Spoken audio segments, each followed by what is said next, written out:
Welcome to Tenor Tech, where I solve the problems you didn't even know you had. You start by confirming prerequisites. Ensure you have proper privileges and recent backups, then inspect current indexes so you do not duplicate work. Next, choose the column or columns with high selectivity used in where, join, or order by clauses.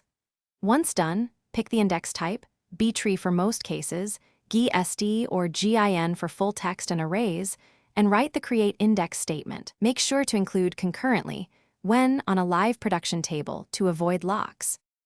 You now refine the index definition for your query patterns. If queries filter on multiple columns, create a composite index with the most selective column first. Remember, leading column order matters. For performance, add include columns to cover queries without enlarging index keys, or use expression indexes when filtering on functions. Once defined, apply create index with appropriate options and validate or reindex if migrating. Make sure to monitor query plans to confirm the optimizer. You finish by validating effectiveness. Run, explain, analyze, and compare costs and timings before and after.